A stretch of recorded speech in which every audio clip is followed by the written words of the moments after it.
So today, or by Monday, marks the end of this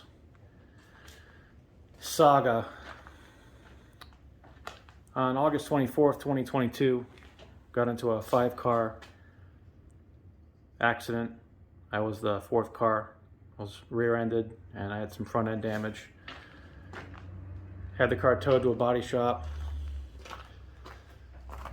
The body shop basically said they don't want to work on the car. And the insurance company came out and did an estimate on the car, which then totaled the car. However, I've been fighting for over 5 months because the offer they gave me was book value, and they were claiming that that was all they had to do.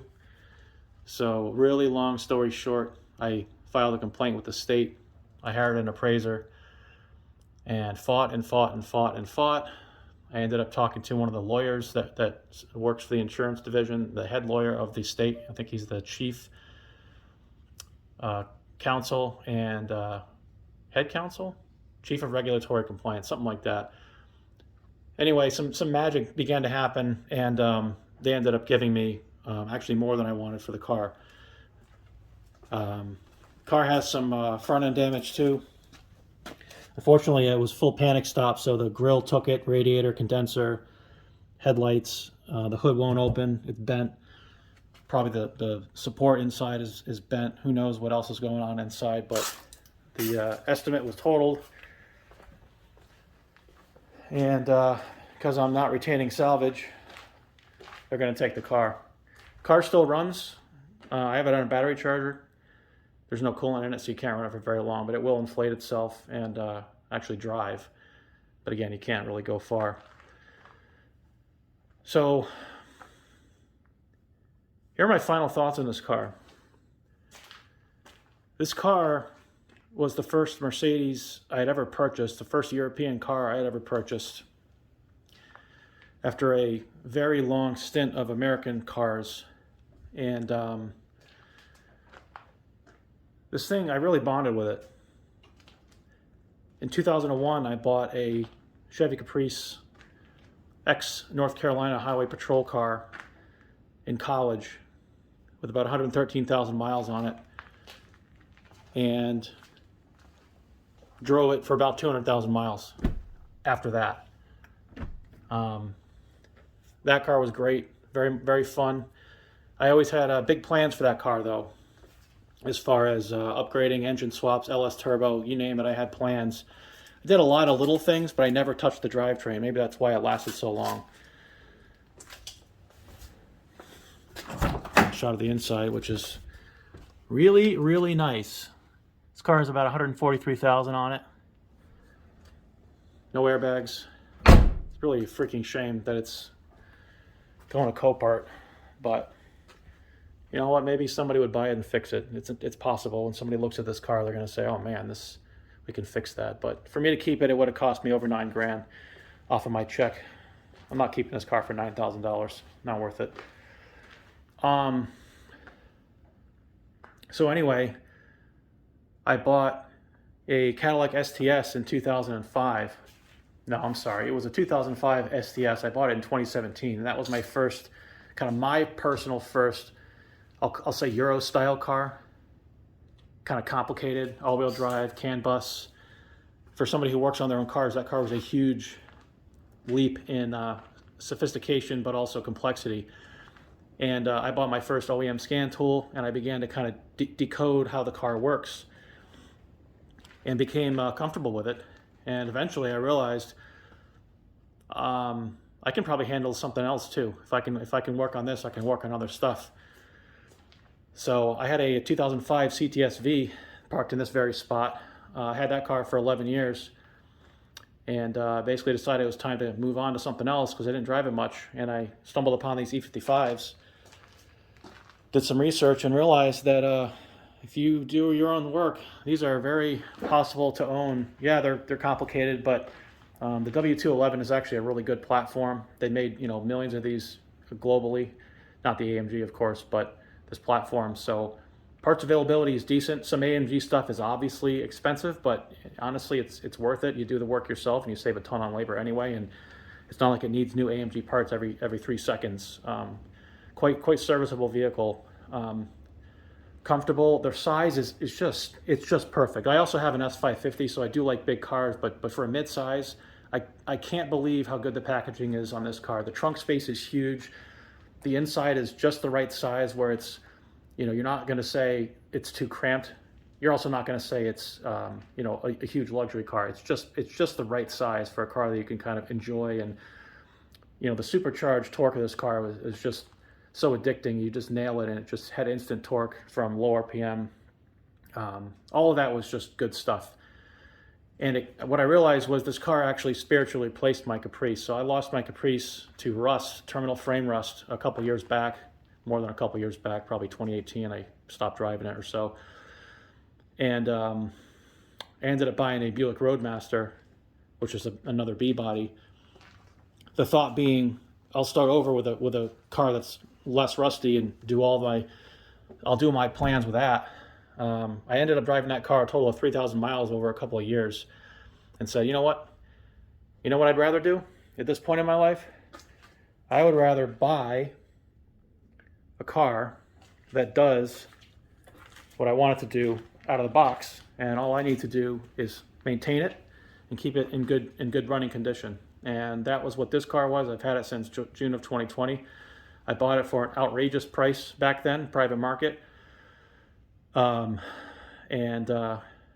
Went through it and spent about a year kind of doing stuff, rear shocks, tires, TPMS sensors, various other things, front control arms. I wouldn't say I spent a ridiculous amount of money, but I definitely spent, you know, 1 or 2K probably when you add everything up. I don't remember all the stuff, but all worth it, no regrets. I would definitely buy another one. There was nothing scary about owning this car, to be honest, because the powertrain on these is probably one of the more durable ones that Mercedes ever made, at least especially at this performance level. But even in general, it's pretty stout. So yeah, it's kind of ending what I consider to be the Caprice replacement saga period. Kind of sad, but maybe I'll have an opportunity to either get into another one of these or, I don't know, upgrade again to something else. You know, cars are replaceable, but again, I definitely bonded with this one, and I will hopefully bond with the next one. Well, today's the day that Copart takes my car away. Let's open up the garage door. Take a quick peek here.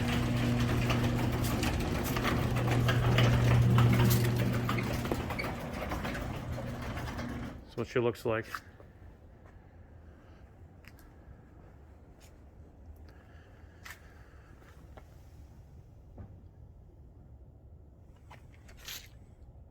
I mean, definitely needs a front bumper, grille, headlights, radiator, condenser, supports. Not sure what else, but certainly those things.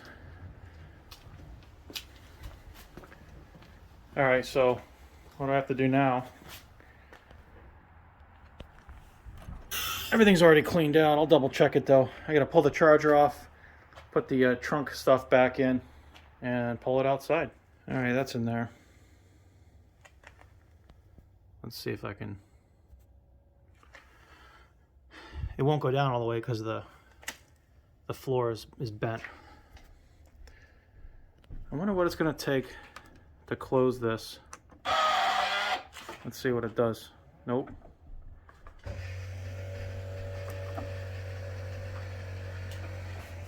Oh, I got to take my plate off.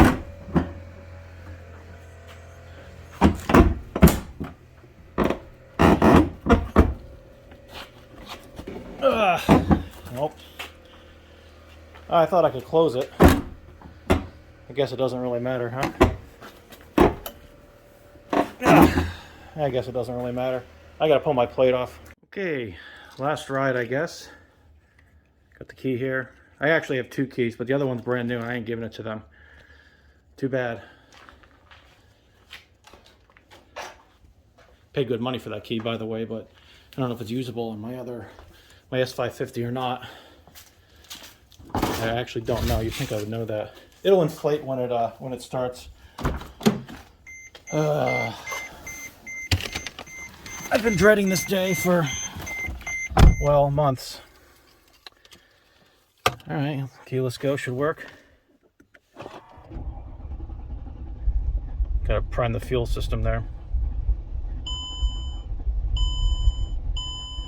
Oh wow, there it goes. I should have primed it. That probably means the front battery is dead because I never charged it. That's brand new, never saw that before. Not too worried about it. Yeah, check coolant level, no kidding. Yeah, I should have primed it, but yeah, it starts. It'll inflate. Let's see. Can't run it too long.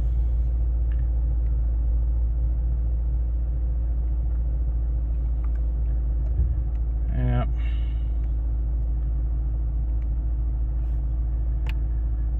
I'm curious what the tire pressure is. I suppose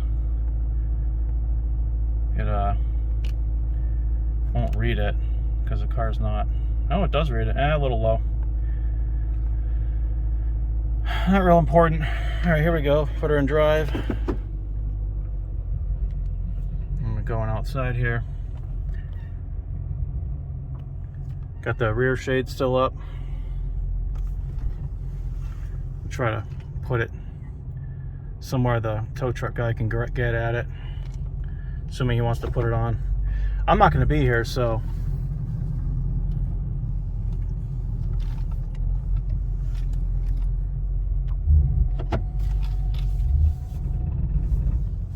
all right, that'll probably be enough. So yeah, let's take a look around the car real quick. No coolant. I can't take too long.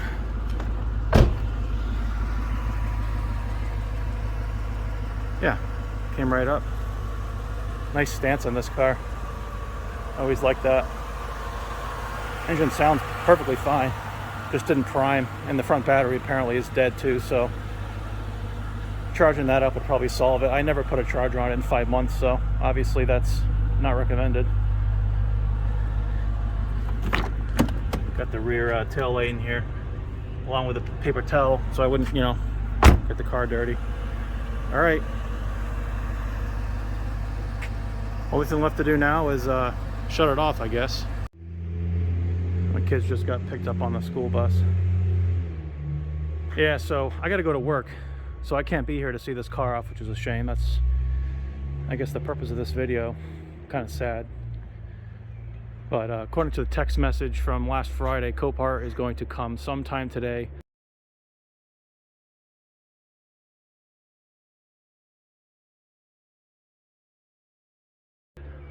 They requested the car be, accessible, keys in the glove compartment, so I've complied. And I guess they'll just pick it up while I'm at work. And when I come home, it won't be here. 5 months of fighting. Over 5 months. August 24th was when this accident occurred. They offered me book value. I said no. I ended up getting more than twice that. But man, not a pleasant experience. But they paid in the end. We'll see what happens now to my premiums, or whether they drop me or whatnot. There was no court, so I'm thinking it's probably going to be fine, but I'll know when I renew. That's not important right now, though. Yeah, like I said, I really bonded with this car. There's something very comfortable. The seats were very comfortable. The car was just the perfect size. Drove it down to North Carolina in 2021 with the family. Great memories. Awesome highway car. Just a great car overall. Good trunk space. These are made to be taxis after all, so.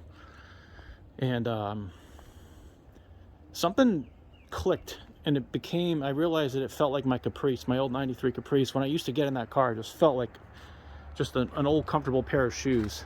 And it took a little while, not too long, and eventually this car achieved that feeling, and it became more special at that point. So obviously this sucks. I can get another one. They are available.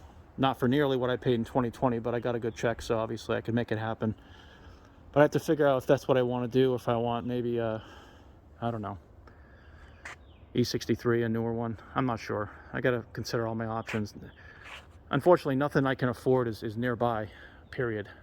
I live in an expensive part of the country, unfortunately for me, so it's not like I'm just going to go downtown and just get something. This is going to be a process, and this car was a discovery and a process in and of itself, and I ended up being very happy with it. So, you know, you buy a car like this, you don't know what you're getting into, and when it comes out the other side good, you're kind of like, that was awesome, and then it's taken away.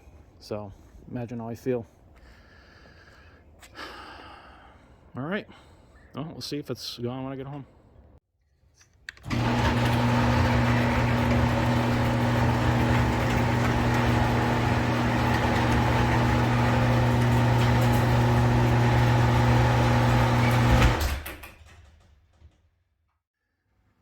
Another little random thing I forgot to mention.